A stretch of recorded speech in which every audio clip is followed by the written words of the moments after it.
નમસ્કાર મિત્રો, સ્વાગત છે તમારું ગુજરાત સંદેશ ચેનલમાં। આ વિડીયોમાં આપણે આજના તાજા અને મુખ્ય સમાચાર વિશે વાત કરીશું।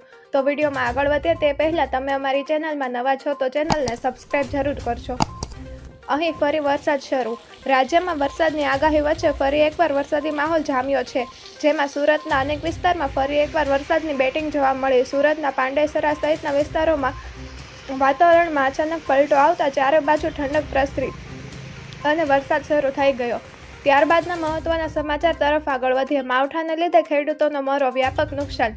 ગુજરાતમાં પડેલા કમોસમી વરસાદથી અનેક જિલ્લામાં ખેતીને ભારે નુકસાન પહોંચ્યું છે। કેરી, કેળા, બાજરી, તલ, મગના પાકને વ્યાપક નુકસાન થયું છે। ખેડૂતોના મોઢે આવેલો કોળિયો ચીનવાઈ જતા હાલત કફોડી બની છે। ખેડૂતોને રાતા પાણીએ રોવાનો વારો આવ્યો છે। ઉપરાંત અનેક જગ્યા પર ખેડૂતોનો તૈયાર પાક પણ પલળ્યો છે।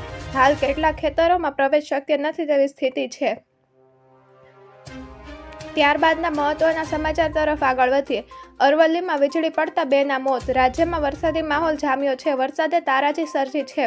ખબર સામે આવી છે કે અરવલ્લી જિલ્લાના ભિલોડાના ધંધાસણ ગામે વીજળી પડતા 2 લોકોના મોત નીપજ્યા છે। પંચાયતની બાજુમાં ઉભેલા યુવક પર વીજળી પડતા બંનેના મોત નીપજ્યા હતા। બંને યુવકોના મૃતદેહ પીએમ માટે ખસેડવામાં આવ્યા છે। ત્યારબાદના મહત્વના સમાચાર તરફ આગળ વધીએ। આઈપીએલ મેચ વરસાદને કારણે રદ। સનરાઇઝર્સ હૈદરાબાદ અને દિલ્હી કેપિટલ્સ વચ્ચેની મેચ વરસાદને કારણે રદ થઈ ગઈ છે। દિલ્હીએ સનરાઇઝર્સ હૈદરાબાદને જીત માટે 134 રનનો ટાર્ગેટ આપ્યો હતો। બંને ટીમને 1-1 પોઈન્ટ મળ્યો છે। ઇનિંગ્સની બ્રેક પછી વરસાદ પડ્યો હતો। સનરાઇઝર્સ હૈદરાબાદ આઈપીએલ 2025ની પ્લેઓફ રેસમાંથી બહાર થઈ ગઈ છે। ત્યારબાદના મહત્વના સમાચાર તરફ આગળ વધીએ। એલર્ટ, આજે પણ ધ્યાન રાખજો। ગઈકાલે ગુજરાતના વિવિધ વિસ્તારોમાં ભારે પવન સાથે વરસાદ આવ્યો હતો।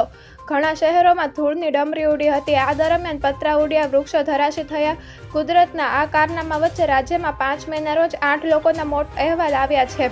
આ વચ્ચે આજે પણ કચ્છ અને બનાસકાંઠા સહિતના જિલ્લાઓમાં વરસાદ હેરાન કરી શકે છે। આજે 10 જિલ્લાઓમાં ભારેથી અતિભારે વરસાદની આગાહી છે। ઉપરાંત ગાજવીજ સાથે કરા પણ પડી શકે છે। ત્યારબાદના મહત્વના સમાચાર તરફ આગળ વધીએ। વહેલી સવારથી ભારે પવન અને ગાજવીજ સાથે વરસાદ। ગુજરાતમાં ગઈકાલથી તોફાની વરસાદ પડ્યો છે। આ વચ્ચે અત્યાર સુધીમાં 145 તાલુકાઓમાં વરસાદ નોંધાયો, જેમાં 114 તાલુકામાં તો 1.5 ઇંચ સુધીનો વરસાદ પડ્યો હતો। આજે વહેલી સવારથી ભારે પવન અને ગાજવીજ સાથે વરસાદ પડ્યો। દરમિયાન ડાંગ જિલ્લામાં આહવા, સુબીર, વઘઈ અને સાપુતારામાં મેઘરાજા પધાર્યા। ગત મોડી રાતે પણ રાજ્યના વિવિધ જિલ્લાઓમાં વરસાદ વરસ્યો હતો। ત્યારબાદના મહત્વના સમાચાર તરફ આગળ વધીએ। વરસાદ પહેલા અમદાવાદમાં ભૂવા પડ્યા।